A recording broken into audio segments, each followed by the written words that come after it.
चलिए भाई साहब, welcome back to all of you. बढ़ते हैं आगे। हमने यहाँ पे स्टार्ट किया था हमारा एलएलपी, उसका छोटा सा इंट्रोडक्शन जो है वो मैंने आपको सिंपली यहाँ पे प्रोवाइड कर दिया था। क्रक्स जो है पूरी कहानी का वो मैंने आपको बता दिया था कि क्या होता है एलएलपी, किस तरीके से ये वर्कआउट करता है, राइट। अब इसके बाद में बढ़ते हैं आगे और थोड़ा डिटेल में अपन इसके बारे में डिस्कशन जो है नोट्स में से करते हैं कि एग्जैक्टली क्या कंसेप्ट है, एलएलपी के फीचर्स क्या होते हैं, अगर इनकॉर्पोरेशन करवाना होगा तो कैसे करवाया जाता है, एलएलपी का जो एग्रीमेंट होता है वो किस तरीके का होता है, किस तरीके का दिखाई देता है, नाम के लिए अगर अप्लाई करना है तो क्या करना पड़ेगा, राइट। तो ये सारी चीज़ों के बारे में डिस्कशन जो है वो अपन अभी करते हैं। चलिए सर,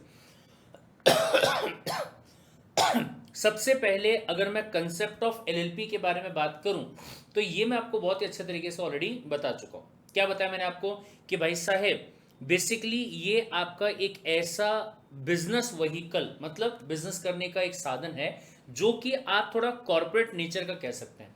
सर कॉर्पोरेट नेचर का क्यों कहा? अरे भैया इनकॉर्पोरेट किया जाता है ना, मतलब अगर आप पार्टनरशिप फॉर्म के बारे में बात करते हैं तो हमने पहले ही बोला कि कानून की नज़रों में पार्टनरशिप फॉर्म जो है ना उसकी कोई वैल्यू नहीं होती है। मतलब कानून उस चीज़ को एक अलग इंसान मान के नहीं चलता है। लेकिन आपने शायद कंपनी के बारे में ये चीज़ सुनी होगी कि कंपनी जो है ये बोले कानून की नज़रों में क्या होती है, एक सेपरेट लीगल एंटिटी होती है। सर उसका बेनिफिट क्या होता है? बेनिफिट बोले ये होता है कि अगर कंपनी कानून की नज़रों में एक अलग चीज़ है तो कंपनी के अंदर जो बोले आपके मेंबर्स होते हैं जिनको कि आप कंपनी के क्या कहते हो, मालिक कहते हो, ओनर्स, ठीक है। तो उनकी बोले जो लाइबिलिटी है, उनकी क्या है लाइबिलिटी जो है वो बोले क्या रहने वाली है, लिमिटेड रहने वाली है। उनकी जो लाइबिलिटी रहेगी ना वो क्या रहने वाली है, वो बोले लिमिटेड रहने वाली है। वो बोले बहुत ज्यादा रहने वाली नहीं, जितना उन्होंने बोला था या जितने उनके पास में शेयर्स वगैरह होते हैं उतनी लाइबिलिटी जो है वो रहने वाली है।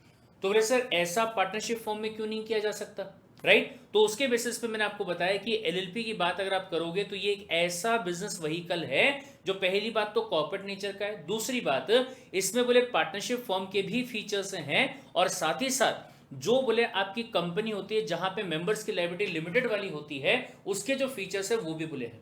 सर इसका फायदा क्या होगा? फायदा ये होगा कि जो पार्टनरशिप फॉर्म में बेनिफिट होता है फ्लेक्सिबिलिटी वाला, फ्लेक्सिबिलिटी वाला मतलब क्या? सो बोले कोई भी पार्टनर काम करने चाहे कर सकता है, जरूरी नहीं है कि स्पेसिफिकली ये बंदा ही जाके काम करना चाहिए। जैसे कि कंपनी में बात अगर मैं करूं तो क्या कोई भी मेंबर जो है वो जाके आउटसाइडर के साथ में काम करेगा तो चलेगा क्या? बोले नहीं सर, डायरेक्टर्स का होना जरूरी होगा, ऐसे इंसान का होना जरूरी होगा जिसको कि कंपनी के बोर्ड ऑफ डायरेक्टर्स में डायरेक्टर के पोस्ट पे अपॉइंट किया गया होगा। अगर कोई भी नॉर्मल मेंबर रहा तो वो बोले कंपनी के बिहाफ पे जाके काम नहीं कर सकता। लेकिन पार्टनरशिप फॉर्म में सो बोले जो बंदा पार्टनर है वो जाके काम कर सकता है, कोई दिक्कत वाली बात नहीं है। ये समझ में आए? तो सर यहां पे पार्टनरशिप फर्म की जो फ्लेक्सिबिलिटी है और जो कंपनी की लिमिटेड लायबिलिटी वाला जो कंसेप्ट है दोनों को मर्ज करके अगर मैं एलएलपी के बारे में बात करूं तो ये क्या है? सब बोले ये एक हाइब्रिड है ऑफ कंपनी एंड पार्टनरशिप। ये समझ में आया? बोले ठीक है साहब। और बोले अगर एलएलपी की बात की जाए सब बोले ये अनेबल करता है प्रोफेशनल एक्सपर्टीज को और ऑन्टरप्रेन्योरल इनिशिएटिव को to combine and operate in the flexible innovative and efficient manner, providing the benefits of the limited liability while allowing its member the flexibility for organizing their internal structure as a partnership। यानी कि internally अगर बात करें तो भैया सभी लोग मालिक हैं, सभी लोग एक दूसरे के क्या हैं, एजेंट है। लेकिन बाहर वालों के लिए बात करें तो बाहर से सर आपको ये दिखाई देगा कि ये बोले कोई पार्टनरशिप फॉर्म नहीं है, ये क्या है, ये एलएलपी है। मतलब ये कि अगर आप इसके साथ में ट्रांजेक्शन करोगे तो ये ध्यान रखना कि इसके जो पार्टनर्स रहेंगे ना वो बोले कभी भी रिस्पॉन्सिबल नहीं माने जाएंगे, उनकी जो लायबिलिटी रहेगी वो लिमिटेड रहने वाली। मतलब कल को जाके अगर एलएलपी आपका पैसा आपको वापस नहीं दे पाता है तो क्या एलएलपी के पार्टनर से पैसा वापस मांगने की बात कर सकते हो क्या? तो जवाब आया नहीं सर, आप ऐसा नहीं कर सकते। ये समझ में आया? बोले ठीक है सर। अपार्ट फ्रॉम दैट अगर मैं एलएलपी के बारे में बात करूं तो जैसे कि मैंने आपको पिछले वाली क्लास में बताया था कि बकायदा एक एक्ट आपका है जिसका नाम दिया जाता है एलएलपी एक्ट 2008। उसके section number 2 clause number N में डिफाइन किया गया है और बताया गया है क्या कि सर एलएलपी जो है इसका मतलब है एक ऐसी partnership form which is formed and registered under this act. कौन से वाला एक्ट? ये वाला एक्ट सर। एलएलपी एक्ट के हिसाब से इसको रजिस्टर किया गया होगा, बस ये वाली पार्टनरशिप फॉर्म जो है वो आपकी क्या बन जाएगी, एलएलपी बन जाएगी। ठीक है साहब। तो इसके हिसाब से नेचर क्या है और फीचर्स क्या क्या है बोले एलएलपी के, तो ध्यान से जैसे कि मैंने आपको पिछले क्लास में ही बता दिया था कि एलएलपी जो है वो एक बॉडी कॉर्पोरेट है। सर बॉडी कॉर्पोरेट मतलब एक ऐसा इंसान है जिसका इनकॉर्पोरेशन किया गया है, या फिर कह सकते हैं इसका रजिस्ट्रेशन जो है वो किया गया। गॉट द पॉइंट, ठीक है। Having what, having separate entity. जैसा मैंने आपसे कहा था कि सर अगर ए नाम के पापा है, बी नाम की मम्मी है और उनका बेटा है सी नाम का, तो भले ही आप लोग बोले आपस में पति पत्नी होंगे लेकिन कानून की नजरों में अलग है। भले ही ये आपका बेटा होगा बट कानून की नजरों में आपके बेटे के राइट अलग है, आपके बेटे के लायबिलिटी जो है वो क्या है, अलग है। सेम ऐसे ही अगर मैं यहाँ पे एलएलपी या कंपनी के बारे में बात करूं तो भले ही पार्टनर्स ने उनको मिलकर बनाया होगा, राइट, लेकिन पार्टनर्स अलग माने जाएंगे और एलएलपी जो उसको क्या माना जाएगा, अलग माना जाएगा। एंड चूंकि वो एक अलग एंटिटी है इसीलिए आपकी जो एलएलपी होगी उसके पास में क्या होगा, परपीचुअल सक्सेशन होगा। सो इसका मतलब क्या होता है, इसका मतलब होता है दैट इज कंटिन्यूड एग्जिस्टेंस। मतलब सर बोले आपकी एलएलपी जो है वो तब तक चलते रहेगी जब तक कि आपकी एलएलपी को क्या ना कर दिया जाए, वाइंड अप ना कर दिया जाए। ऐसा नहीं कि बोले पार्टनर ने नोटिस दे दिया कि सुनने मेरे भाई आज तक का जो था वो था, जो था यहीं तक था, अब एक काम करते बोले अपन इसको डिसॉल्व कर देते। नहीं, ऐसा नहीं होने वाला है। अगर आप एलएलपी को डिसॉल्व करने की बात करते हैं तो बाकायदा एनसीएलटी के पास में आपका केस जाएगा, नेशनल कंपनी लॉ ट्राइब्यूनल, ठीक है, उसके पास में बकायदा आपका केस जाएगा। और अगर वो ऑर्डर पास करता है कि हाँ आपकी एलएलपी को डिसॉल्व किया जाना चाहिए तो ही डिसोल्यूशन होगा, अदरवाइज आपकी एलएलपी जो है वो क्या होती रहेगी, चलती रहेगी। अच्छा एक बात और ध्यान से सुनिएगा, क्या आपके दिमाग में एक सवाल आएगा, आपने कहा सर एक बात बताओ, बोले अगर ए नाम का बंदा और बी नाम का बंदा ये दोनों ने मिलके क्या किया था, ए बी एंड कंपनी नाम का पार्टनरशिप फर्म जो है वो बोले इन्होंने स्टार्ट किया था, ठीक है। अब इसमें से अगर ए नाम का जो बंदा है वो बी को अगर नोटिस दे देता है कि मेरे को तेरे साथ में पार्टनरशिप नहीं करनी है, इसका मतलब क्या हो गया, बोले फर्म जो है वो डिसॉल्व माननी जाएगी। ऑल तो बस अपने को फॉर्मेलिटीज करनी पड़ेंगी इस डिसोल्यूशन को करने के लिए, बट फर्म क्या मान ली जाएगी, डिसॉल्व मान ली जाएगी। लेकिन अगर यही चीज अपन क्या कहते हैं, एलएलपी, हमने कहा कि ए नाम का बंदा और बी नाम का बंदा ये दो लोगों ने मिलके क्या किया, A B and company LLP, ठीक है, ऐसा कुछ तो भी इन्होंने स्टार्ट किया जो कि क्या है, रजिस्टर्ड एलएलपी है। अगर ऐसा रहा तो बोले क्या होगा, ध्यान से सुनिएगा, बोले ए नाम का जो बंदा है उसने बी को क्या दे दिया, नोटिस दे दिया कि मैं इस एलएलपी को छोड़ के जा रहा हूं। बी ने कहा ठीक है भाई सब चले जाओ, कोई दिक्कत वाली बात नहीं। तो सवाल यह है कि क्या इस एलएलपी को डिसॉल्व मान लिया जाएगा क्या, आंसर इज नो सर।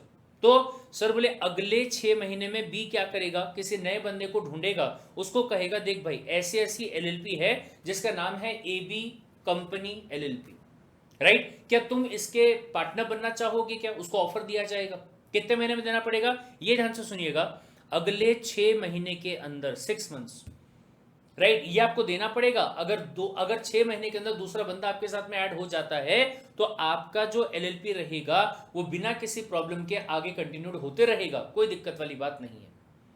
ये समझ में आया, बोले ठीक है सर। चलिए फिर इसके बाद में अगला पॉइंट ध्यान दीजिएगा, The LLP being a separate legal entity is liable for all its assets with the liability of the partners limited only to the amount of the amount contributed by them, just like a company. No partner will be individually liable for any wrongful act of the other partner. Sir बहुत simple सी बात, LLP के नाम पे जो काम genuinely किया गया होगा उसके लिए लायबिलिटी जो है वो एलएलपी की रहेगी। अगर एलएलपी में कोई ऐसा पार्टनर है जिसने बाहर वाले के साथ में कोई फ्रॉडुलेंट एक्टिविटी करी है जिसके बारे में दूसरे पार्टनर को कोई नॉलेज नहीं है, तो वो दूसरा पार्टनर जो होगा जिसको इस बात के बारे में नॉलेज नहीं है उसके ऊपर कोई लायबिलिटी जो है वो आने वाली नहीं। लेकिन अगर दोनों लोगों ने जानबूझकर बाहर वाले के साथ में धोखाधड़ी करने के हिसाब से क्रेडिटर्स के साथ, क्रेडिटर कौन होते हैं सर, जिसने कंपनी को उधार दिया होगा, जिसने एलएलपी को उधार दिया होगा या जिसने आपको उधार दिया होगा, ठीक है, अगर उसके साथ फ्रॉडुलेंट एक्टिविटी करने के लिए आपने एलएलपी का गठन किया था तो ऐसे केस में जिम्मेदारी जो है वो उस हर बंदे की आएगी जिसने जानबूझकर किसी के साथ में फ्रॉड करने की कोशिश जो है वो करी। यही वाली बात यहां पे लिखी हुई है सब, ये समझ में आया, बोले ठीक है सर। नेक्स्ट पॉइंट, सो बोले एलएलपी को गवर्न कौन करता है, एलएलपी एक्ट 2008। सो बोले पार्टनरशिप एक्ट लगेगा क्या, नहीं भाई साहब, पार्टनरशिप एक्ट जो है वो यहां पे नहीं लगेगा। क्यों, क्योंकि पार्टनरशिप फॉर्म अलग कंसेप्ट है और लिमिटेड लायबिलिटी पार्टनरशिप फॉर्म जो है वो आपका अलग कंसेप्ट है, ठीक है साहब। नेक्स्ट पॉइंट, सो बोले आपकी एलएलपी में आखिरी में वर्ड लिखा हुआ रहना चाहिए क्या, एलएलपी, इससे क्या होगा सर, इससे जो भी बंदा कल को जाके हमारे फॉर्म के साथ में काम करना चाहेगा उसको इस बात का नाम पढ़ते ही नोटिस हो जाएगा कि भाई साहब यहाँ पे जो लोग पार्टनर्स हैं ना, उनके साथ जब तुम डील करो तो ये ध्यान रखना कि तुम्हारे जो भी काम किए जाएंगे उसके लिए कभी भी वो पार्टनर्स को रिस्पॉन्सिबल मान के नहीं चला जाएगा, तो सोच समझ के काम जो है वो आप कीजिएगा। ये समझ में आया? कल को जाके पूरा का पूरा पैसा जो है वो आपका डूब सकता है अगर आपने गलत डिसीजन लिया तो। ये नहीं बोल रहे कि मतलब एलएलपी जो है वो आपके साथ में गलत काम करेगी। एलएलपी क्यों करेगी भाई साहब? आर्टिफिशियल पर्सन जो उसका कोई लालच नहीं होता, ये ध्यान से सुनिएगा। अगर मैं एलएलपी के बारे में बात करूं, अगर मैं कंपनी के बारे में बात करूं, ना ही तो एलएलपी का कोई रॉन्ग इंटेंशन होता है और ना ही कोई कंपनी का रॉन्ग इंटेंशन होता है। क्यों सर? उसकी तो भूख ही नहीं है ना। कंपनी जो है वो कभी भी ना ही तो खाना खाती है, ना उसको शॉपिंग करना होता है, ना उसको महंगी कारों में घूमना होता है, ना उसको कोई बंगलो बनाना होता है ही नहीं ना, इंसान ही नहीं है ना। इसको तो खाली कानून की नजरों में आप क्या मान के चल रहे हो? पर्सन मान के चल रहे हो, दैट्स इट, इसके अलावा कुछ भी नहीं। ठीक है साहब। Now an LLP is a result of an agreement between the partners. ये मैंने आपको बताया था कौन सा एग्रीमेंट होता है, एलएलपीए। ठीक है, जो कि बोले आप क्या करोगे, एलएलपी एक्ट 2008 के हिसाब से बनाओगे, उसमें सारे टर्म्स एंड कंडीशंस आप लिख दोगे, कौन से पार्टनर को क्या काम करना है, कितना कैपिटल हमको कंट्रीब्यूट करना है, प्रॉफिट शेयरिंग का रेशियो जो है वो हमारा क्या रहेगा, वगैरह वगैरह वगैरह। लगभग वैसा ही फंडा होता है जैसा पार्टनरशिप डीड में रहता है, बस इतना लगा लीजिए कि यहाँ पे रजिस्टर्ड वाला रहेगा और वो वाला जो आपका था भले ही पार्टनरशिप एक्ट के हिसाब से रजिस्टर्ड था, लेकिन बोले फिर भी लॉ ये कहता है कि हम इसको रजिस्टर्ड नहीं मानते। ये समझ में आया? ठीक, सेपरेट लीगल एंटिटी के तौर पे नहीं मानते, केस वगैरह करने के हिसाब से माना जा सकता है। ठीक है, दूसरी बात सर, हमने कहा था पार्टनर्स जितने चाहे उतने रख लो, मिनिमम 2 पार्टनर्स होने चाहिए, और साथ में ये भी कहा गया कि एलएलपी का मैनेजमेंट संभालने के लिए कम से कम 2 क्या होने चाहिए, डेजिग्नेटेड पार्टनर्स जो है वो बोले आपके फॉर्म में रहने चाहिए। उसमें से ये भी कहा गया है कि कम से कम एक बंदा ऐसा होना चाहिए जो कि हमारे कंट्री का रेसिडेंट रहे। सर रेसिडेंट होने का मतलब क्या है? बोले सर अगर आप ये वाले साल में रेसिडेंट होने की बात करते हैं तो ध्यान रखिएगा कि पिछले साल में उस बंदे का हमारे कंट्री में 182 डेज इन इंडिया में रहना क्या होगा, जरूरी होगा। रेसिडेंट इन इंडिया का मतलब क्या होगा, यही वाला होगा। सर सिटीजन बोल दूं क्या? नहीं नहीं, सिटीजन अलग चीज होगी। सिटीजन किसे कहा जाएगा? ऐसा बंदा जो हमारे कंट्री में पैदा हुआ है, या ऐसा बंदा जिसके मम्मी या फिर जिसके पापा जो हैं वो हमारी कंट्री में पैदा हुए हैं, और या फिर ऐसा बंदा जो कि हमारे कंट्री का जो संविधान बना था ना उसके बनने के 5 साल पहले से हमारी कंट्री में रह रहे हैं, उसको सिटीजन कहा जाता है। एलएलपी बनाने के लिए, एलएलपी का डेजिग्नेटेड पार्टनर बनने के लिए आप इस कंट्री के सिटीजन थे या नहीं थे उससे फर्क नहीं पड़ता है, लेकिन क्या कहा गया, एक बंदा ऐसा होना चाहिए जो कि हमारे कंट्री का क्या है, रेसिडेंट है, रहवासी यहां का होना चाहिए। वो कब कहलाएगा, 6 महीने से ज्यादा आप हमारी कंट्री में रह रहे हो। इसका मतलब क्या हुआ, 182 डेज, 182 दिन से ज्यादा हो चुके हैं जब आप क्या कर रहे हो, आप इंडिया में रह रहे हो। ये समझ में आया? ठीक है भाई साहब। नाउ एवरी एलएलपी शैल मेंटेन एनुअल अकाउंट। सर वो तो हर फॉर्म को करना पड़ता है ताकि हिसाब किताब जो है वो आपका प्रॉपर तरीके से बना रहे, कितना खर्चा हुआ है उसका हिसाब किताब रहे, कितना पैसा फॉर्म के पास में आया है उसका हिसाब किताब रहे, क्रेडिटर्स से हमने कितना पैसा लिया है, बाहर वालों का कितना पैसा है, हमारा कितना पैसा है, बाहर वालों को कितना इंटरेस्ट पे करना चाहिए था उसके हिसाब से कितना इंटरेस्ट हमने पे कर दिया है, वगैरह वगैरह वगैरह, सारे हिसाब किताब जो है वो प्रॉपर रहने चाहिए। इसके लिए क्या करना होगा, हमें हर साल प्रॉपरली अपने अकाउंट्स जो है वो बनाने होंगे। ठीक है, और उसमें सारी की सारी बातें जो है वो सही तरीके से हमको पोर्ट्रे करनी जरूरी होगी, जो कि हर बिजनेस का उसूल है भाई साहब। और हाँ ये भी ध्यान रखिएगा, क्या जो भी आपके अकाउंट्स रहेंगे प्लस सॉल्वेंसी। सर सॉल्वेंसी मतलब हमारी फर्म अच्छे से चल रही है, ऐसा नहीं है कि फर्म के ऊपर लायबिलिटी ज्यादा है और एसेट्स कम है, ऐसा नहीं है कि हमारे फर्म की आमदनी 98 है और खर्चा रुपया है। Got the point? सारे के सारे काम जो है वो प्रॉपर्ली चल रहे हैं, एसेट्स हमारे पास में इतने सफिशिएंट है कि हम अपनी लायबिलिटीज को आज भी क्या कर सकते हैं, पे ऑफ कर सकते हैं। राइट, ये 2 चीजों का स्टेटमेंट जो है वो आपको किसके पास फाइल करना पड़ेगा, रजिस्ट्रार के पास। सर यहाँ पे रजिस्ट्रार का मतलब क्या है, आरओसी के पास। ये मैंने आपको बता दिया था कल के ही क्लास में कि सर रजिस्ट्रार ऑफ कंपनीज जो है वो कंपनी का भी काम देखता है और एलएलपी का काम जो है वो भी देखता है। ठीक है साहब। Next point, the central government. अब यहां पे सेंट्रल गवर्नमेंट का मतलब क्या है, सर आपका एमसी डिपार्टमेंट। बेसिकली अगर मैं यहां पे बात करूं तो आप आरडी बोल सकते हो, रीजनल डायरेक्टर, या एमसी डिपार्टमेंट भी अगर आपने बोल दिया तो वो भी चलेगा। क्यों? क्योंकि एमसी डिपार्टमेंट का जो काम है वो आगे डेलीगेट किया गया है आरडी के पास में, और उसके आगे डेलीगेट किया गया है आरओसी के पास। ठीक है साहब, तो क्या बोला गया, अगर कभी ऐसा लगा कि एलएलपी के जो अकाउंट्स हैं उनको बेहतर तरीके से पोर्ट्रे नहीं किया गया, अगर कभी ऐसा लगा कि एलएलपी के जो अकाउंट्स हैं उसमें कहीं ना कहीं कोई ना कोई गड़बड़ जो है वो बोले करी हुई, ऐसा कभी भी अगर महसूस होता है, तो ऐसे केस में जो आपका सेंट्रल गवर्नमेंट होगा यानी कि एमसी डिपार्टमेंट जो होगा वो क्या कर सकता है, किसी इंस्पेक्टर को अपॉइंट कर सकता है और इन्वेस्टिगेशन करवा सकता है आपके एलएलपी के अकाउंट्स को। ये समझ में, चेक करवा सकता है कि भाई साहब कहां पे क्या गड़बड़ है। कहीं ऐसा तो नहीं कि क्रेडिटर्स को आपने जानबूझ के धोखे में रखा हुआ है, अरे सर सॉरी पैसा है ही नहीं बोले हमारे पास में, आप ये देखिए हमारे अकाउंट्स में कितना लॉस हुआ पड़ा है, राइट। आपने लॉस वहां पे दिखा दिया और एक्चुअल में जो पैसा आपने कमाया था उस पैसे को जो पार्टनर्स है वो क्या किए जा रहे हैं, गबन किए जा रहे हैं। अगर ऐसा कुछ भी मिलता है, चाहे कंपनी का मिले चाहे एलएलपी का मिले, किसी का भी मिले, बिजनेस में अगर ऐसा मिल रहा होगा जिसमें आप जनता के साथ में गलत कर रहे होंगे, तो आपके अकाउंट्स को क्या किया जा सकता है, इंस्पेक्शन किया जा सकता है। ठीक है सर, नेक्स्ट पॉइंट, सब बोले a partnership form private company public company have the option to convert itself into the LLP. ये अपन ने कल एमसी की वेबसाइट पे देख लिया था। ठीक है, upon such conversion the registrar will issue a certificate to that effect. ठीक है भाई साहब, after issuance of certificate of registration all the property of the firm और the company all the assets, ये सारे के सारे किसके हो जाएंगे, एलएलपी के हो जाएंगे। कॉमन सेंस की बात है भाई साहब, जब आपका बिजनेस जो है वो दूसरे फॉर्म ऑफ बिजनेस ऑर्गेनाइजेशन में कन्वर्ट हो जा रहा है, तो यहाँ के जो एसेट्स होंगे, यहाँ की जो लाइबिलिटीज होंगी, वो कहाँ ट्रांसफर हो जाएंगी, एलएलपी में, और वाइस वर्सा। अगर एलएलपी को आप कंपनी में कन्वर्ट कर रहे होंगे तो कंपनी में ट्रांसफर हो जाएंगे, अगर कंपनी को एलएलपी में कन्वर्ट किया जा रहा होगा तो फिर वो एलएलपी में ट्रांसफर हो जाएंगे, एज सिंपल एज दैट। बोले ठीक है साहब। Next point, like the company LLP can be wound up either voluntarily or by the tribunal established under the Companies Act 2013 specifically point. Sir मैंने आपसे कहा था कि अगर मैं एलएलपी एक्ट के बारे में बात करूं ना, तो एलएलपी एक्ट जो है वो बेसिकली 36 पेजेस का ही है, सिर्फ 36 पेज का। सर क्या बात करो, यस सिर्फ 36 पेजेस का ही है, राइट। तो सर उसमें कहाँ तो बोले अकाउंट्स की बात की गई होगी, कहाँ पे मीटिंग की बात की गई होगी, कहाँ पे वाइंडिंग अप की बात की गई, बोले नहीं की गई। क्यों? अरे सर ऐसा कह दिया गया ना कि जो चीज के बारे में एलएलपी एक्ट में लिखा हुआ नहीं है उसके बारे में आप क्या कीजिए, कंपनीज एक्ट 2013 जो है उसको बोले आप फॉलो कर लीजिए।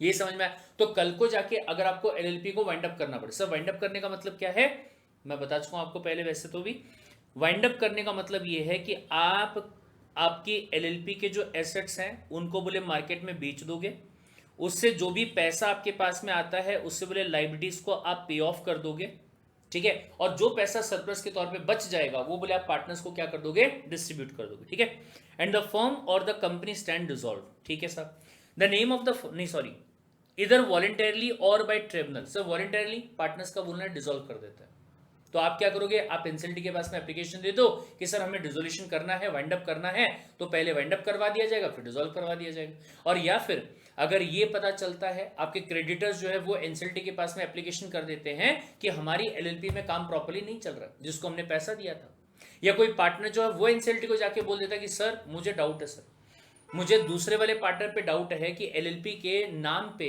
वो बंदा गलत काम कर रहा है, मैं चाहता हूं कि हमारी ये फॉर्म को डिसॉल्व कर दिया जाए और पैसा जो है वो हमारा हिसाब किताब बराबर कर दिया जाए, राइट। तो आपका जो एनसीएलटी रहेगा वो क्या कर सकता है, ऑर्डर पास कर सकता है।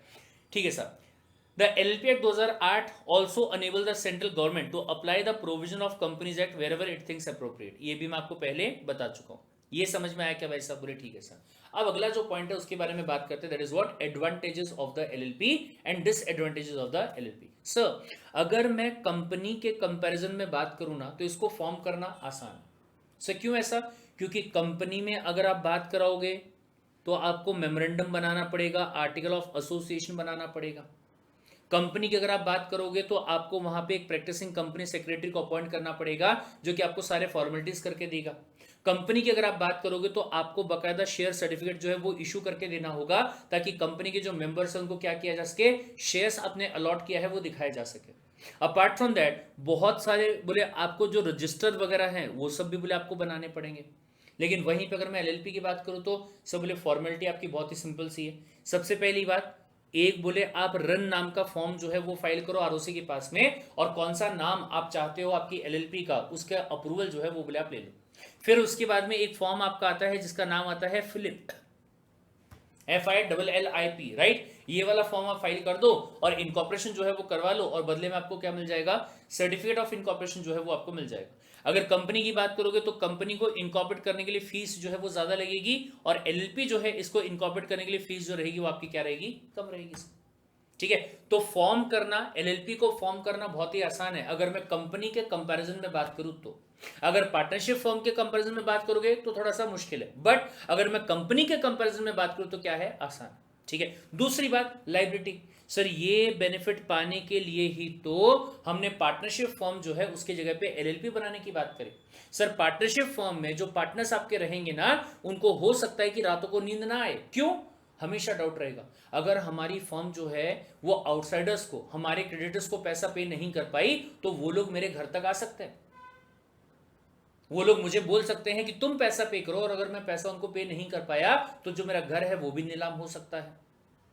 काफी सारी मूवीज में आपने ये चीज को देखा भी है। लेकिन एलएलपी में चैन की नींद सोएगा बंदा, क्या कहेगा, अरे देखो भाई साहब मैंने कोई गलत काम किया नहीं है, जो क्रेडिटर्स है उनका पैसा जो है वो मैंने खाया नहीं है, सारा हिसाब किताब जो है वो प्रॉपर्ली मेंटेन किया हुआ है। अगर कल को जाके मेरा एलएलपी नहीं चलता है, अगर बिजनेस में नुकसान हो जाता है और क्रेडिटर्स को पैसे देने की बात आती है, तो मैक्स टू मैक्स क्या होगा, एलएलपी के जो एसेट्स उनको मार्केट में बेचा जाएगा, वहां से जो पैसा आएगा उनसे लायबिलिटी को पे ऑफ कर दिया जाएगा। क्या क्रेडिटर मुंह उठा के तुम्हारे घर तक आएंगे, क्या सवाल ही पैदा नहीं होता भाई साहब। क्यों, क्योंकि यहां पे एलएलपी में जो पार्टनर्स की लायबिलिटी है वो कितनी रहेगी, लिमिटेड रहेगी। ठीक है, जितना कैपिटल आपने कंट्रीब्यूट करने के बारे में कहा है उतनी ही लायबिलिटी आपकी रहेगी, और वो भी टुवर्ड्स आप एलएलपी के टुवर्ड्स रहेगी। ऐसा नहीं होगा कि बाहर वाला जो बंदा है वो आपकी फॉर्म में आके बोलेगा या आपके घर पे आके बोलेगा चल पैसा निकाल। तुम कौन हो भाई साहब, तुमको तो मैं जानता ही नहीं। मैंने अपनी एलएलपी से कहा था कि अगर पैसा लगता है तो मैं तुमको पैसा दूंगा, तुम कहां से आ गए मुंह उठा के, मैं अपनी एलएलपी को दे दूंगा। कल एक काम करना, एलएलपी के ऑफिस में आ जाना और वहां आके एलएलपी का जो मैनेजमेंट रहेगा ना उससे पैसा ले लेना, बोले आप। ये समझ में आए तो ये एक बेहतर बात हो गई। फिर उसके बाद में परपेचुअल सक्सेशन, ये मैं आपको बता चुका हूं, पार्टनर्स में come and go but the LLP will go on forever, जब तक कि एलएलपी को bye operation of law dissolve नहीं कर दिया जाता। ये समझा, पूरा प्रोसीजर आपको फॉलो करना पड़ेगा, वाइंड अप करना पड़ेगा, फिर डिसॉल्व करना पड़ेगा, राइट। तब तक के चलती रहेगी चलती रहेगी चलती रहेगी। सर पार्टनर चला गया तो कोई फर्क नहीं पड़ता, एक और पार्टनर लेके आ जाएंगे। ये समझा, ठीक है। Next point, management of the affair. ये ध्यान से सुनो सर, पार्टनरशिप फॉर्म में ऐसा था, यूजुअली ऐसा होता है कि जो बंदा फॉर्म में पार्टनर होता है वही बंदा पार्टनरशिप फॉर्म का काम जो है वो भी कर रहा होता है। लेकिन एलएलपी में हमने कहा नहीं भाई साहब, अगर मान लो हमारी फॉर्म में कुल मिला के, हमारी एलएलपी में कुल मिला के अगर बोले 4 पार्टनर्स होंगे, मान लीजिए एग्जांपल, कितने पार्टनर्स हैं, 4 पार्टनर्स हैं, और उनमें से 2 पार्टनर्स ऐसे हैं जिन्होंने सीए किया हुआ है या फिर सीएस किया हुआ है, और 2 पार्टनर्स ऐसे हैं जिनके पास में पैसे की कमी नहीं है लेकिन फॉर्म कैसे चलानी चाहिए उसका नॉलेज नहीं है उनके पास में। पैसा है उनके पास, पैसे की दिक्कत नहीं है, लेकिन वो वाला काम जो है वो कैसे चलाना चाहिए उसके बारे में उनको नॉलेज नहीं है। तो ऐसे केस में क्या कहा गया, बोले पार्टनर तो अपन 4 हैं लेकिन काम को मैनेज करना जो रहेगा वो इन 2 लोगों की जिम्मेदारी होगी। इनको बोले अपन एक काम कर देते हैं, डीपी का नाम दे देते हैं, क्या, डेजिग्नेटेड पार्टनर्स। सर ऐसा करने से क्या होगा, कौन सा काम करना चाहिए कौन सा काम नहीं करना चाहिए उसका सोचा समझा डिसीजन जो होगा, सोचा समझा एक्शन जो होगा वो बोले लिया जाएगा। ऐसा नहीं होगा कि कुछ भी उठे सुठे काम जो है वो किया जा रहा है। ये समझ में आया, ठीक है साहब। Next point, easy transferability of the ownership. Sir अगर ए और बी ये 2 लोगों के बीच में पार्टनरशिप फॉर्म बनती है, ठीक है, क्या कहा गया था कि दोनों के बीच में म्यूचुअल अंडरस्टैंडिंग थी करके आपने क्या बना लिया, फॉर्म बना लिया। लेकिन पॉइंट ऐसा है कि अगर एलएलपी आपने बनाया होगा और बी कहता है यार नहीं मैं तो जाना चाहता हूं, मैं क्या करना चाहता हूं, मैं सी नाम का जो बंदा है उसको बोले अपना शेयर जो है वो बेचना चाहता हूं, ए कहता है कोई दिक्कत वाली बात नहीं है, मेरी जो लायबिलिटी है टुवर्ड्स द एलएलपी वो लिमिटेड है, बोले अगर तुम चले जाते हो और अगर हमारी फॉर्म डूब जाती है तो मेरा कुछ ज्यादा नुकसान होने वाला नहीं है, बस ये होगा कि आगे के लिए मुझे कोई नया काम जो है वो देखना पड़ेगा, मैं देख लूंगा, बोले कोई दिक्कत वाली बात नहीं। मतलब सर यहां इस बात की कोई प्रॉब्लम नहीं है कि आपके पार्टनरशिप आपका एलएलपी जो है उसके पार्टनर्स क्या हो जाएंगे, चेंज हो जाएंगे, कर लो चेंज, कोई दिक्कत नहीं। ये समझ में, आप कभी भी अगर चाहे तो पार्टनरशिप फॉर्म कौन से वाली? एलएलपी वाली, ठीक है। इसमें आप अपना हिस्सा जो है वो बेच के जा सकते हैं, ठीक है साहब। नेक्स्ट पॉइंट टैक्सेशन, ये ध्यान से सुनिएगा। सर बोले अगर मैं बात करता हूं एलएलपी के बारे में, ठीक है, एलएलपी में जो प्रॉफिट आपका होता है वो प्रॉफिट आपको प्रॉफिट के तौर पे ही मिलता है। कंपनी में बात अगर आप करोगे तो कंपनी में जो शेयर होल्डर्स होते हैं उनको दिया जाता है क्या? डिविडेंड। क्या देते हैं उनको? डिविडेंड। तो लॉ ये कहता है कि सर जिनको भी डिविडेंड दिया जाएगा ना, पहले उनका टैक्स कट करना और फिर उसके बाद में डिविडेंड जो है वो उनको देना। मतलब अगर बोले कंपनी के प्रॉफिट में से 10,000 रुपए का डिविडेंड दिया जा रहा होगा तो ये कहा गया कि इसमें से तकरीबन ये लगा लो, शायद कितना कुछ तो भी बोला हुआ है, टैक्स के गुरु को अपने को पूछना पड़ेगा ये वाली चीज, लेकिन मतलब सूरज सतीजा सर को। बट अगर मैं यहां पे बात करूं तो मान लीजिए फॉर एग्जांपल 18%, एग्जांपल बोल रहा हूं, ठीक है। तो बोले आपको यहां से 1800 रुपए उनके कट करने पड़ेंगे और कितना पैसा बच जाता है? शायद 7200 की 8200, 8200, इतना पैसा जो है वही क्या किया जाएगा? वो बोले कंपनी के मेंबर्स को दिया जाएगा। ये समझ में आए। लेकिन एलएलपी में अगर प्रॉफिट हुआ तो सब बोले वहां तो डिविडेंड होता ही नहीं है। जब डिविडेंड नहीं रहेगा तो क्या उसके ऊपर कोई टैक्स रहेगा क्या? नहीं सर, सवाल ही पैदा नहीं होता। कंपनी में डीडीटी जो है वो कट करके आपको पैसा दिया जाएगा। लेकिन अगर आप बात करते हो एलएलपी के बारे में, सर जब एलएलपी में डिविडेंड नाम की कोई चीज मिलती ही नहीं है, आपको सीधा प्रॉफिट मिल जाता है, तो कोई टैक्स नहीं कटेगा सर वहां पे, ठीक है। दूसरा, distributed profit in the hands of the partners is not taxable. For income tax purpose LLP is treated on par with the partnership form. Sir ये भी एक बढ़िया चीज हो गई। अगर मैं कंपनी के बारे में बात करूं तो इंडिया में जो कंपनी आपकी रहेगी उसके ऊपर 30% का टैक्स लगता है। और सर एलएलपी सर बोले जो टैक्स पार्टनरशिप फॉर्म पे लगता है वही टैक्स किस पे लगेगा? एलएलपी पे भी लगेगा। स्लैब रेट है सर वहां पे, गॉट द पॉइंट। उसके हिसाब से टैक्स जो है, नहीं स्लैब रेट नहीं है, वहां पे भी फ्लैट 30% है, सॉरी वहां पे भी फ्लैट जो है वो आपका 30% ही रहता है जहां तक मेरा ख्याल है, ठीक है। चलिए अगला जो पॉइंट है ना, ये ध्यान से सुनिएगा, 7th वाला जो पॉइंट है, दिस इज इंपॉर्टेंट। क्या कहता है? No compulsory audit required. Sir audit मतलब जो आपकी कंपनी का, आपके फर्म का अकाउंट बनता है उस अकाउंट्स को चेक करवाना। प्रोफेशनल चार्टर्ड अकाउंटेंट जो रहते हैं उनसे चेक करवाना कि क्या आपके अकाउंट्स के अंदर जो खर्चा रिकॉर्ड किया गया है वो जेन्युइन है क्या आपके अकाउंट्स के अंदर जो इनकम रिकॉर्ड करी गई है वो जेन्युइन है क्या, वो सही है क्या, कहीं कुछ गड़बड़ तो नहीं है, कहीं कुछ गलती तो नहीं है, राइट। वो सब चीजों को चेक करना। तो क्या बोला गया कि sir every business has to appoint an auditor for checking the internal management of the company and its account, ठीक है। However in case of LLP there is no mandatory audit required. आपको कोई जरूरत नहीं है कि आप क्या करवाएं? ऑडिट करवाएं। अगर करवाना चाहते हैं खुद से करवा लीजिए। लेकिन हाँ एक बात ध्यान दीजिएगा, सब बोले अगर आपकी एलएलपी का जो टर्नओवर है वो बोले 40 लाख रुपए से ज्यादा का हो जाता है, और या फिर अगर बोले आपका जो कैपिटल कंट्रीब्यूशन है बाय पार्टनर वो बोले 25 लाख रुपए से ज्यादा का होता है। अगर टर्नओवर जो है वो 40 लाख से ज्यादा का होता है, और अगर आपका क्या कंट्रीब्यूशन किसने? पार्टनर ने जो एलएलपी को दिया होगा, अगर वो बोले 25 लाख रुपए से ज्यादा का होता है तो बोले आपके लिए क्या रहेगा? कंपलसरी होगा कि आप क्या करवा लीजिए, अपना ऑडिट जो है वो करवा लीजिए, ठीक है। लेकिन इसके बाद में अगला एक पॉइंट और, 8वां point, tax audit requirement. Sir ये क्या कहता है? ये कहता है कि tax audit of the account. Sir audit का पॉइंट तो 7वें वाला हो गया ना? नहीं, वो अकाउंट्स का ऑडिट था, ये टैक्स का ऑडिट है। सर टैक्स ऑडिट मतलब जितना आपने अकाउंट्स के हिसाब से प्रॉफिट दिखाया है उसके ऊपर जितने परसेंट ऑफ टैक्स आपको पे करना चाहिए था गवर्नमेंट को, उतना परसेंट टैक्स आपने पे कर दिया है ना, या वो नहीं किया आपने? ये समझ में आया? चलिए, for an LLP with annual turnover of rupees 500 lakh और मोर, ये ध्यान रखिएगा, अगर आपकी एलएलपी का जो टर्नओवर होगा वो 500 लाख रुपए मतलब 5 करोड़ रुपया, 500 मतलब 5 करोड़ रुपया, राइट। अगर उससे ज्यादा का होगा तो ऐसे केस में आपको टैक्स ऑडिट जो है वो भी करवाना पड़ेगा। ये समझ में आया? ठीक है साहब। नेक्स्ट पॉइंट, कंप्लायंस रिक्वायरमेंट जो है वो क्या है? बहुत कम है सर। कंप्लायंस मतलब लॉ को कंप्लाई करना। सिर्फ एलएलपी एक्ट 2008 जो है वो आपको फॉलो करना है। एक दो डॉक्यूमेंट्स होते हैं, एक दो फॉर्म्स होते हैं जो कि बोले आपको आरओसी के पास में फाइल करने पड़ते हैं।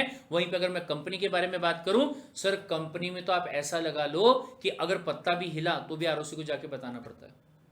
पर एलएलपी की बात करेंगे तो नहीं सर, उतने सारे नहीं है, आगे चल के अपन बात करेंगे कौन से हैं, लेकिन बहुत ज्यादा नहीं है, ठीक है।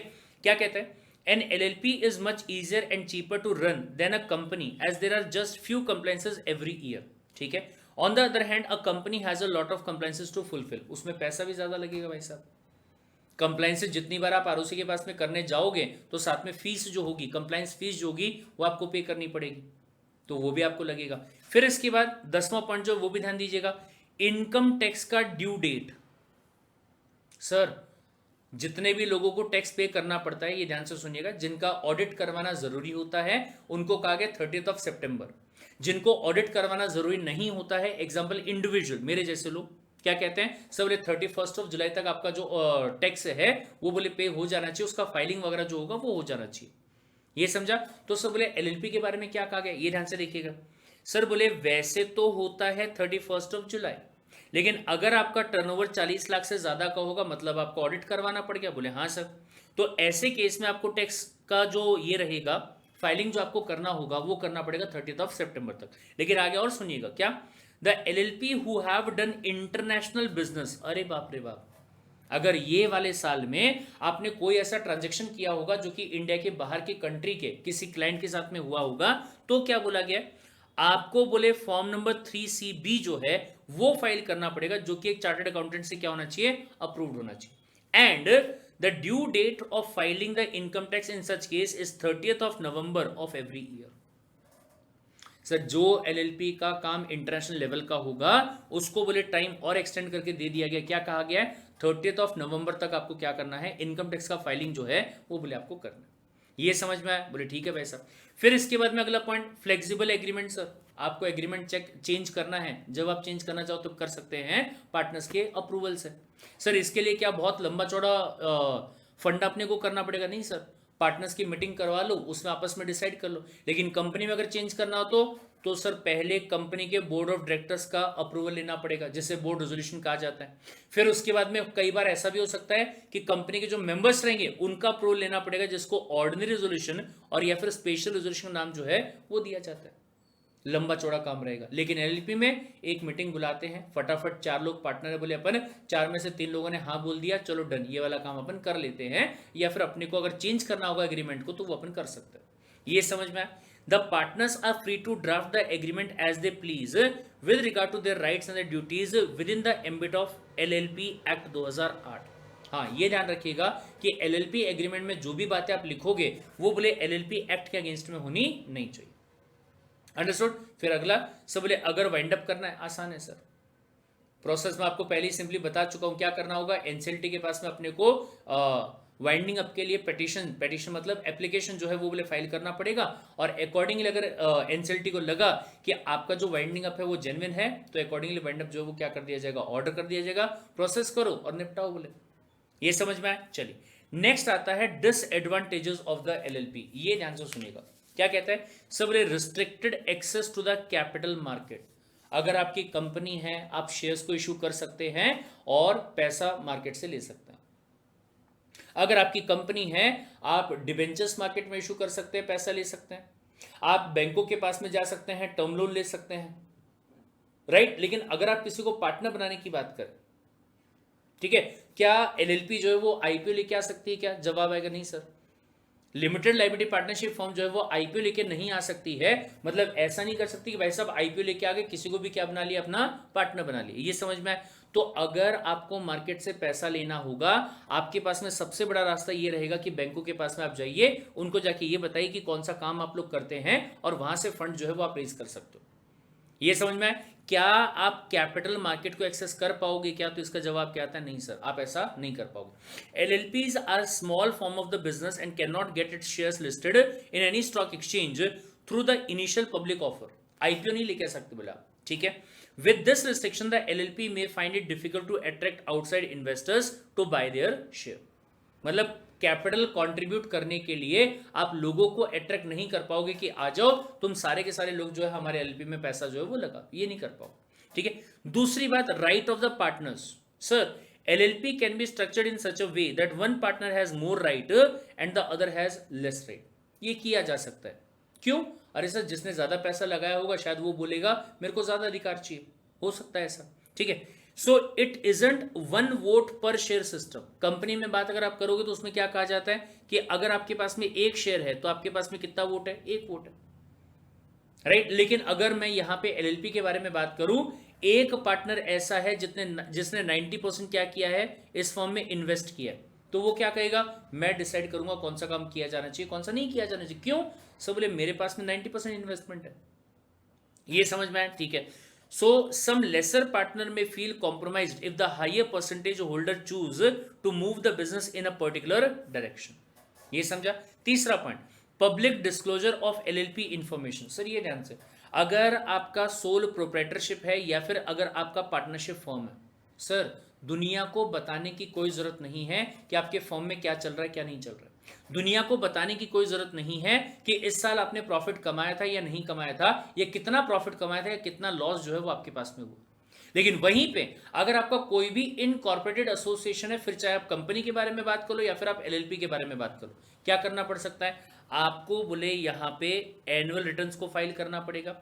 फाइनेंशियल स्टेटमेंट जो है वो बोले आपको आरओसी मतलब कि रजिस्ट्रार ऑफ कंपनी के पास में फाइल करना पड़ेगा हर साल, which becomes public document once filed with the ROC. मतलब अगर हम चाहें, हम कौन, कोई भी एक क्लास में पढ़ रहे बोले अपन, ठीक है, अगर हम चाहें तो किसी भी एलएलपी के जो एनुअल अकाउंट्स वगैरह आरओसी के पास में फाइल किए गए होंगे, वो एमसी की वेबसाइट पे जाके अपन क्या कर सकते हैं, आराम से देख सकते हैं। ठीक है sir. And may be inspected by the general public including the competitors by paying some fees to the ROC. ये किया जा सकता है। ठीक है। Information disclosure can make an entity competitively disadvantage. Sir हमारे जो कॉम्पिटिटर्स रहेंगे उनको पता चल जाएगा कि हम कौन सा काम करते हैं और उसमें हमारा प्रॉफिट हो रहा है कि लॉस हो रहा है, और उसका फायदा जो है वो लोग उठा सकते हैं। Competitors, especially those not required to disclose any document, can access that information and use it to improve their own business. ऐसा वो कर सकते हैं, बिल्कुल साहब। Next point, limitation in the formation of LLP. Sir क्या क्या लिमिटेशन है, ध्यान से देखिएगा। LLP can not be formed by a single person, कम से कम 2 लोगों का होना क्या होगा, जरूरी होगा। Non resident Indian and a foreign national willing to form LLP in India must have 1 person, जो कि हमारे कंट्री का क्या होना चाहिए, रेसिडेंट होना चाहिए। ये अपन पहली बात कर चुके हैं। अब ऐसा कोई इंडिया के बाहर का बंदा इंडिया में बिजनेस करना चाहता है तो यार इंडिया का कौन बंदा होगा जो उस पर भरोसा करे, मे बी मिल जाए, बहुत अच्छी बात है। नेक्स्ट पॉइंट फर्दर, ये ध्यान से सुनिएगा, एफडीआई। सर एफडीआई का फुल फॉर्म क्या है, foreign direct investment.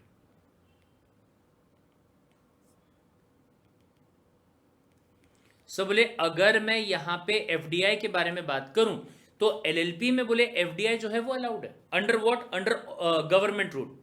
Sir government route मतलब अगर आप ये चाहते हो कि हमारे कंट्री की जो एलएलपी रहती है उसमें बोले पैसा लगाया जाए तो क्या करना होगा, आपको अप्रूवल लेना पड़ेगा। ठीक है। And that too in those sectors only where 100% FDI is allowed under the automatic route under the FDI policy. So बोले आपको क्या करना होगा, आपको जाके FEMA, foreign exchange management act 1999 जो है वो आपको देखना होगा। सब बोले कौन से काम के लिए आपका एलएलपी जो है इंडिया के बाहर से किसी इंसान से क्या कर सकता है, फॉरेन डायरेक्ट इन्वेस्टमेंट जो है वो ले सकता है। फॉर एग्जांपल बीच में शायद आप लोगों ने सुना होगा कि फेसबुक का जो ओनर है मार्क जुकरबर्ग, उसने बोले मुकेश अंबानी को प्रपोज किया कि तुम्हारी जियो कंपनी में 48,000 करोड़ रुपीज जो है मैं डायरेक्टली लगाने को तैयार हूं, कंपनी में लगाने को तैयार। कंपनी जो है वो एफडीआई ले सकती है फीमा के रूल्स के हिसाब से।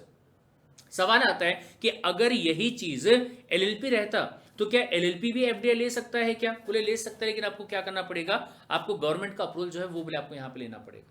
ये समझ में आया? ठीक है साहब। Next point, offences and penalties. Sir अगर आपने फाइलिंग नहीं किया आरओसी के पास में जो आपको करना चाहिए था, सर आपने फाइलिंग किया लेकिन लेट फाइलिंग किया, टाइम पीरियड आपको दिया हुआ था, उतने टाइम पीरियड में अगर आपने फाइलिंग नहीं किया तो आपको पेनल्टी जो है वो लग सकती है, पैसे का नुकसान होगा सर, ये पॉसिबिलिटी है। सब बोले LLP act 2008 provide that for the non compliance on the procedural matter such as delay in the filing of E form, आपको बोले 100 rupees for each day in default के हिसाब से पेमेंट जो है वो करना पड़ सकता है। And the offences can result in इधर फाइन लग सकता है या फिर इवन कुछ केस में इम्प्रिजनमेंट यानी कि जेल जो है वो भी हो सकती है अगर आपने फ्रॉड वगैरह किया होगा तो। ठीक है। Next point, exit options are not easy for the LLP in default of the filing. Sir अगर आपने फाइलिंग वगैरह प्रॉपर टाइम पे नहीं किया तो हो सकता है कि आपके लिए एग्जिट करना जो है थोड़ा सा क्या हो जाए, मुश्किल हो जाए। आपको वहां पे पेनल्टी जो है वो पे करनी पड़ सकती है, फाइन जो है वो भी पे करना पड़ सकता है, और इवन जेल जो है वो भी आपको जाना पड़ सकता है, right. LLP which has defaulted in filing of its statement of accounts and the annual return with the ROC willing to shut down its operation and wind up will have to make its default good first by filing the necessary e-form with the late filing fees। ये एक और चीज सुनो क्या, sir बोले एक हमने LLP को स्टार्ट किया था, काम करने के बारे में सोचा था, हम काम कर भी रहे थे, लेकिन उसमें प्रॉफिट नहीं हुआ।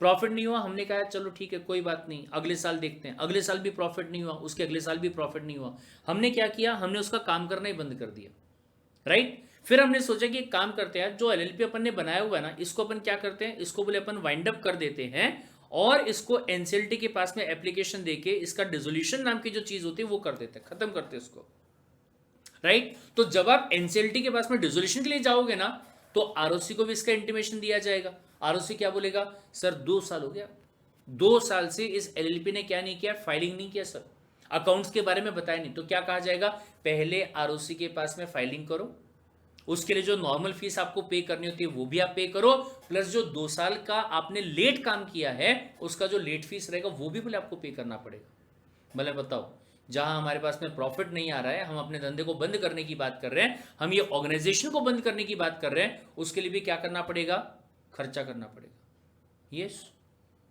ये भी आपको यहां पे करना पड़ सकता है, ये समझ में आया। तो एग्जिट ऑप्शन जो है वो आपके एलएलपी के लिए क्या नहीं है, बहुत ज्यादा बेहतर नहीं है, ऐसा अपन यहां पे सिंपली बोल सकते हैं। गाइज ये चीज थोड़ा सा मतलब ये वाला जो पार्ट आपका रहेगा, इसके लिए आप क्या कर सकते हो, एक प्यारा सा चार्ट जो है वो बना सकते हो। सबसे पहले आप यहाँ पे हेडिंग दे देंगे एलएलपी, ठीक है, और एलएलपी के बारे में थोड़ा सा काइंड ऑफ इंट्रोडक्शन जो है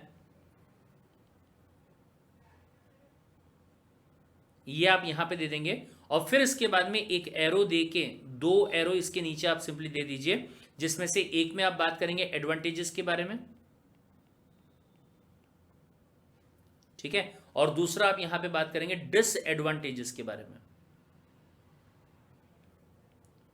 गॉट द पॉइंट। और अगली बार जब आप रिवाइज करोगे तो खाली जो आपका यहाँ पे आप बुलेट पॉइंट लिखोगे, उसी से अगर आपने रिवाइज किया तो आपका फटाफट रिवीजन जो है वो भी हो जाएगा, और चीजें जो रहेंगी वो भी आपको ध्यान से समझ में रहेंगी, दिमाग में रहेंगे, और प्रॉपर्ली आप उसको क्या कर पाओगे, रिपोर्ट्रेट कर पाओगे। चलिए भाई साहब, फिर इसके बाद अगला जो पॉइंट आपका रहेगा, इसके लिए अपन यहाँ पे रुकते हैं, और कल की क्लास में अपन क्या करेंगे, डिटेल में डिस्कशन करेंगे कि डेजिग्नेटेड पार्टनर जो है वो क्या होते हैं, पार्टनर्स की लायबिलिटी जो है वो किस तरीके से आपकी लिमिटेड रहती है, क्या सारे के सारे जो पार्टनर्स हैं वो आपके एलएलपी के काम में इंटरफेयर करते हैं क्या, राइट। और एलएलपी जो है उसको कैसे इनकॉर्पोरेट किया जाता है, कैसे उसको स्टार्ट किया जाता है, वो सारी चीज़ों के बारे में डिस्कशन जो है वो अपन करते हैं कौन सी क्लास में, अगले वाली क्लास में।